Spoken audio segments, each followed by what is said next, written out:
Après la lettre de motivation, le CV, on va maintenant parler de la lettre de recommandation. La lettre de recommandation, c'est quoi? Bienvenue sur notre chaîne Le Progresseur. Ici, nous parlons de motivation, de mindset, de recherche d'opportunités, de la science, de la technologie, de la recherche académique et plein d'autres choses qui vous seront d'une très grande utilité. Si vous n'êtes pas encore abonné à la chaîne et que vous n'avez pas regardé nos vidéos précédentes, je vous prie de retourner les regarder. Et si vous avez des commentaires, laissez-les. On va essayer d'en discuter. Donc, moi, c'est Aura Léo, ingénieur de conception génie électrique et titulaire d'un doctorat en génie chimique et technologie. Je suis ici pour partager avec vous parce que moi-même, je suis un passionné de la science, de la technologie, de la recherche académique et aussi, j'ai eu à traverser beaucoup de preuves durant mon parcours et ce qui fait qu'aujourd'hui, j'ai décidé de partager mes connaissances et le peu d'expérience que j'ai avec vous. Donc, si vous aimez, n'oubliez pas de partager le lien de la chaîne afin que d'autres personnes aussi puissent en bénéficier. Donc, comme je le disais, aujourd'hui, nous allons parler de la lettre de recommandation. Parce que vous le voulez ou non, la plupart des candidatures auxquelles vous allez essayer de postuler, vous devez savoir qu'on va toujours vous demander une lettre de recommandation, au moins une. On demande ça pourquoi? C'est vrai, vous avez écrit une lettre de motivation, vous avez fourni un CV, mais la lettre de recommandation doit venir dire ce qui n'est pas dans les CV. Ce qui ne se fait pas voir dans les CV, c'est la lettre de recommandation qui va essayer de confirmer ça en fait. Donc on vous demandera ça et vous aurez à chercher ça chez des personnes avec qui vous avez eu à travailler et qui doivent témoigner que vraiment que ce que vous avez mis sur votre CV est valable et que vous avez fait des preuves dont eux-mêmes c'est-à-dire ils sont conscients et ils reconnaissent votre potentialité. Donc la lettre de recommandation a pour objet de venir confirmer vos compétences que vous avez laissées sur votre CV et aussi de témoigner de votre loyauté, de votre manière de travailler. Parce que sur le CV, il y a des choses que tout le monde dit là-bas, mais est-ce que c'est vérifié? Vous voyez? Donc, la lettre de recommandation va venir confirmer ça. Donc, vous devez savoir à qui la demander pour que ça soit en votre avantage et avec qui vous avez eu à travailler et qui vous connaît. Parce qu'il faut que la personne vous connaisse bien avant de vous fournir la lettre de recommandation. Si la personne ne vous connaît pas bien et que la personne donne une lettre alors que ce n'est pas adapté à ce pourquoi on la demande, ça ne va pas vous arranger.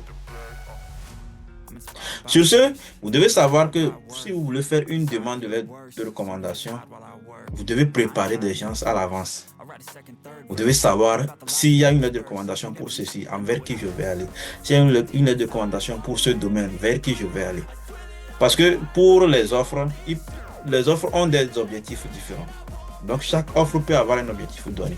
Par exemple, si moi je postule pour une bourse d'études qui a pour critère clé et l'excellence académique, celui de qui je vais demander la lettre de recommandation, ça ne peut être la même personne lorsque je postule pour quelque chose où c'est l'engagement communautaire qui est mis en œuvre. Parce que ce n'est pas avec la même personne que je travaille des deux côtés.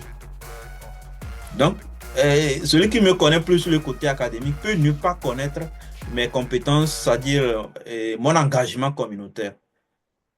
Donc, vous devez avoir des gens dans tel domaine. Si on me demande une lettre de recommandation, je vais demander. Il en est de même pour postuler à des bourses. Si la bourse est liée à l'électronique ou bien à l'électricité, il faudrait que vous trouviez un enseignant qui est dans ce domaine-là. Il sera mieux placé pour témoigner de vos compétences. Mais si vous prenez un enseignant dans un autre domaine, c'est vrai qu'il peut donner des arguments, mais est-ce que ça va convaincre le jury qui va évaluer votre dossier? Ça aussi, c'est un point qu'il faut essayer de considérer. Donc, essayez d'avoir des gens qui pourront vous donner, en fonction de vos domaines que vous envisagez, essayez d'avoir déjà des gens qui vont vous fournir ces lettres de recommandation au moment venu. Et la plupart du temps, c'est avec nos enseignants qu'on le fait souvent. Pour avoir des lettres de recommandation, souvent on se tourne vers les enseignants. Maintenant, pour ceux qui sont dans des associations, qui œuvrent dans le communautaire, tout, ça aussi, si la bourse et à un point donné pour le côté social, le côté communautaire, essayez aussi d'avoir des recommandations de la part de vos associations aussi. Ça aussi, ça va jouer en votre avantage. Et vous devez savoir qu'il y a des fois où la lettre de recommandation doit être soumise directement par la personne qui la donne. C'est-à-dire que vous donnez juste son email et puis on lui envoie et il remplit et c'est lui qui soumet. Donc vous ne serez pas au courant quand est-ce qu'il a soumis ou pas. Jusqu'on va, on va vous envoyer une notification que on a reçu une lettre de recommandation de telle personne. Donc un peu ça. Il y a des fois où la personne doit vous remettre ça et c'est à vous de déposer.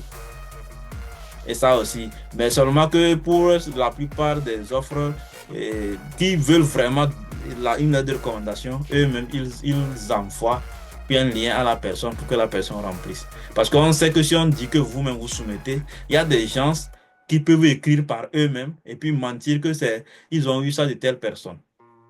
Ouais. Donc c'est pour ça qu'il est très important d'avoir des gens et qui vont, c'est-à-dire se mettre à votre disposition pour vous les fournir au moment venu.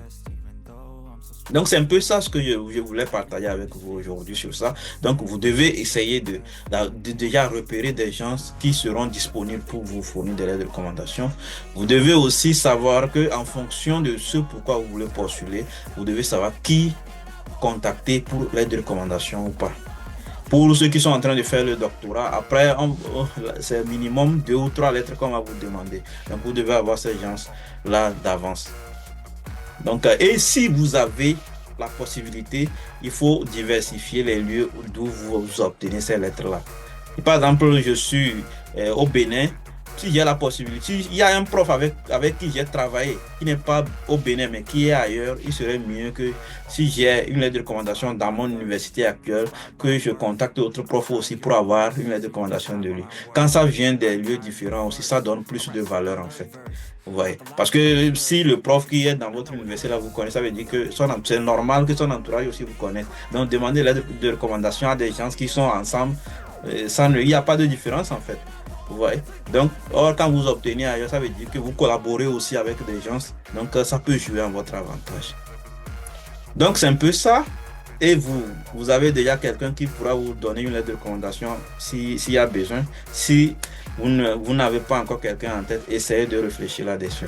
Donc, Oui. je vous souhaite un très bon week-end et surtout continuez pas à parier sur l'avenir. Ça va venir. Il n'y a pas à avoir peur, il n'y a pas à s'inquiéter. C'est vrai, des fois, on reçoit des coups, mais il faut continuer à foncer. Donc, on se dit à plus.